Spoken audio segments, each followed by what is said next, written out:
Hello YouTubers, YouTuberettes. I will talk about the serious matter here, so maybe something that the kids might not want to hear. You might want to put them in a different room, pause the video for a while, and then listen to it with other adults. And I will be talking about my arrest record, and that happened back in the 1970s, what I'm going to be telling you about. And it seems there's some people asking questions now on the internet about me, so might as well clear that up. I lived in Las Vegas, and one day in the 1970s, I rode in a vehicle from Las Vegas to Carson City. With me were 3 other people, and we rode to Nevada State Prison. That's in Carson City. Carson City is the capital city of Nevada. And when we got to the prison, there's an outside gate, and we drove into that. That's the Sallyport area, S-A-L-L-Y-P-O-R-T, Sallyport area. And we were all searched, and the vehicle was searched, and we went on in the inside gate and went into the prison yard, and we had first thing we did is we ate with the prisoners. There was a big lunch, and we sat down with the prisoners and ate whatever they happened to have. I don't remember. But then we got back out into the prison yard, and we set up our drums and amplifiers and musical instruments, and we got the piano from wherever they kept it at the prison, and I did a show. The show was probably an hour and a half, maybe 2 hours, and then we left the prison the same day. We were there for probably 2 hours, and I drove home. That was in the early 1970s. Now, that was the only time I have ever been inside the walls of Nevada State Prison. That's the only time it happened. I did a show there. It was a fabulous show. We got some of the convicts up to perform with us in our band, and I wish we'd had video cameras back in those days, but we did not. So it is just a fond memory in the minds of the few people who might remember that show. Now, about 1977, I became involved with the court system once again. I was arrested. I was tried, I was convicted by a jury, and I was sentenced. And the sentence was life in prison. And the sentence was life in prison, and the sentence was life in prison. Three lives in prison. I regret that I have but one life to give for this video, but the charge, there is a law, 201.190 Nevada statute, there is a law about public decency. You're not supposed to have intimate relationships with other people in public. 201.190, commission of certain sexual acts in public. I'm reading off the screen here. But in 1977, 201.190 read differently. I helped get it changed. I was in court more than 50 times, and I did write either writs or motions. I can't remember now because it's been a long time ago, but I wrote either some writs or some motions, and I got consideration by Nevada Supreme Court, and I would always talk about the vagueness of the 201.190. What 201.190 was in 1977, and again, if you have an attorney, have them check it up, but make sure they look at the 1977 description of infamous crime against nature. and it is written very specifically, the, T-H-E, singular, one only. The infamous crime, without an S on the end. It's a singular event that is illegal, the infamous crime against nature. I was charged with that, and what it is, anything that they want it to be, and I'm talking about the prosecution, the district attorney's office. If a police officer didn't like you, they could charge you with infamous crime against nature. If you had any sort of sexual contact with anyone other than a man and a woman who were married to each other, anything else was considered infamous crime against nature. And without getting into details, I will say that there was a trial, and the witness against me, and he was over 18 years of age, the witness against me admitted on the witness stand that he was lying when my attorney cross-examined him about certain errors in what he had said and used as his statement in court. He admitted that he was getting 2 felonies dropped. He'd been held in jail until he would testify against me, and he'd get 2 felonies dropped. So they said to the jury, the prosecutor, when they made their closing statement, said something to the effect that, hold on one second. I will turn that off, and we'll forget about that. The person who had been on the stand, who was the only witness against me, said some things that when he was cross-examined, he said, "Oh yeah, that's right, that didn't happen." He did admit that the thing he talked about had not happened. The jury was told that by the prosecution that he was telling the truth, and he didn't get anything wrong. Anyway, I was found guilty by a jury. Now, the judge in the case was an interesting person, and I'm pretty sure, without anything having been said at the time, I'm sure he saw that the jury had reached a conclusion, just because it's sort of like when you point a finger at someone and accuse them of something, some people believe it. So the result of the trial was that I was convicted. Now, the only penalty for infamous crime against nature in 1977, the only thing that a judge could do, which also made this statute unconstitutional back then, the judge could not say, well, it's from 3 years to 5 years, 5 years to 10 years. They didn't have any latitude. They had to sentence the person to life in prison. So I had 3 lives in prison looming ahead of me.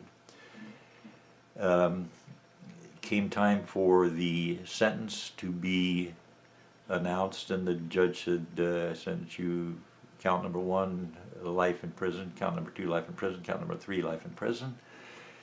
And then he said, before even 10 seconds had gone by, after he announced the sentencing, he said, "This sentence is suspended," meaning I would not be going to prison. And he said, and in exchange for not going to prison, I'm going to place you on probation, with the first year to be in the Clark County Jail.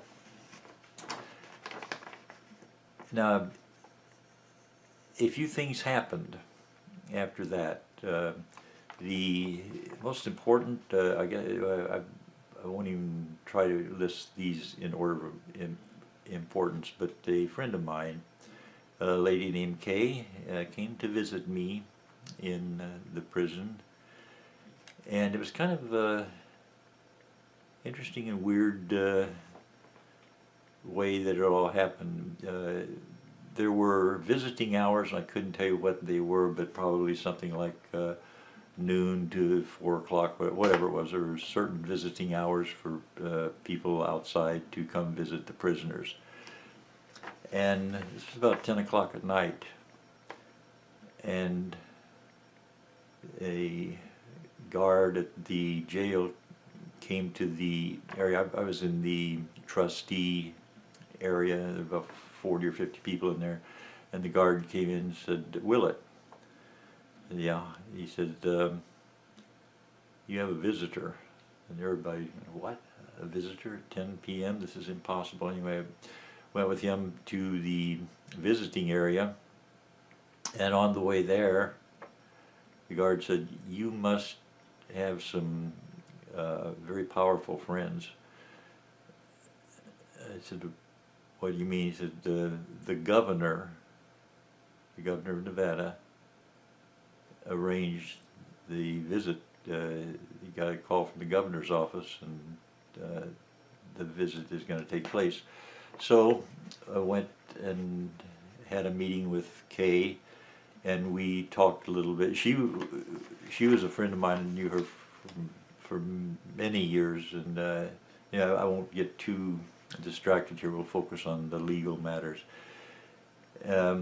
Kay made some suggestions, and we planned some things, and we went into court for the sentencing. There was a stack of letters asking for leniency, and a whole bunch of things were going on. And somehow or other, at Clark County Jail, they had books and magazines for the prisoners to read, but we were not allowed any law books. And I was writing writs already without knowing what I was doing. I was going ahead and doing it because I had enough information about how to do it. But a Reader's Digest magazine came into the place where I was with the trustees, and I started reading the Reader's Digest. Used to have some good stories, and one of the stories was about Ex parte Milligan, EXPARTE MILLIGAN, Ex parte Milligan. You can look it up. It has to do with due process, and I realized after reading it that the judge did not have the authority to place me in jail as a condition of probation, and the reason being, it's not in the law of Nevada. The law in Nevada said when a person commits the infamous crime against nature, they shall be sentenced to prison for life. That's the only and there was no description of what a infamous crime against nature was. Anyway, the result of my reading that, I wrote a writ or a motion, and I asked to be sent back down. This is after he had ruled on the sentence and placed me in prison for life, supposedly, but with the first year being on probation in Clark County Jail. And so I got myself back into court, and they brought in my attorney and the prosecutor, and the judge says, "Mr. Willett, I have your document here where you want to challenge my authority to place you in Clark County Jail for 1 year." He said, "But before I rule on this, I think it would be good for you to listen to a writ or motion that the deputy district attorney wants to submit." I said, "Fine." And so the deputy district attorney said, we asked for the release of Tom Willett, and what the heck is going on? And he talked about what a great model president, which I'm no more great than the next person. But yeah, this is the district attorney. This is the person who's supposed to be coming after me, and he's asking for my release. And it dawned on me, I realized what had happened. I happened to step on a nerve when I talked about how the judge does not have the authority, because there were a whole bunch of people in Clark County Jail who were spending their first year of probation inside the Clark County Jail, and they would all have to be released if the judge ruled in my favor. Now, if he did not rule in my favor, I would go to the Nevada Supreme Court. They knew that, and I would have won. There are many people that I want to thank, but anyway, I was released, and I never had any more problems with that. Now there's a YouTube attorney wannabe who thinks that something had happened 45 years. Is there anyone else out there who's got 45 years of a clean record and I haven't sneezed in public or anything? I mean, let's be sensible about this. 201.190 was an unconstitutional law. I helped get it changed. They charged me with a crime that had only one punishment, infamous crime against nature. Anyone who commits that shall be sentenced to life. And you can look at, and again, if you have an attorney friend who has access to 1977 law books, get them to take a look at this. Ask them, is this constitutional when you have a vague supposed law, a statute on the books, and it says you can't do whatever I think is a crime. Even if you didn't do it, it doesn't matter if I think you did it. That's about all. I will thank some people. The Hull family, H-U-L-L, the Baker family, B-A-K-E-R. Let me make sure I get all of them here. I'm reading the wrong page here. Anyway, the Bakers, the Hulls, the Bannermans, Judge J. Charles Thompson, I don't know if he's still alive or not, I hope he is, and who else am I forgetting? I know I'm forgetting a lot of people, but my experience at Nevada State Prison, they had good food for me, they treated me nicely, the prisoners were nice. I have no bad memories of any of the experiences I've had, and I'm happy to be at YouTube and let your friends know about the video and let them watch it too.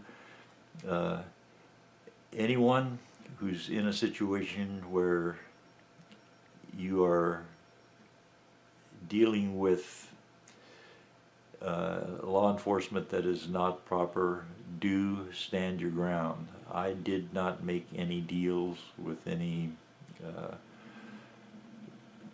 police or district attorney or anyone. Everything happened because I happened to have some friends and because things went well for me. I've had a good life, so I thank you very much for watching.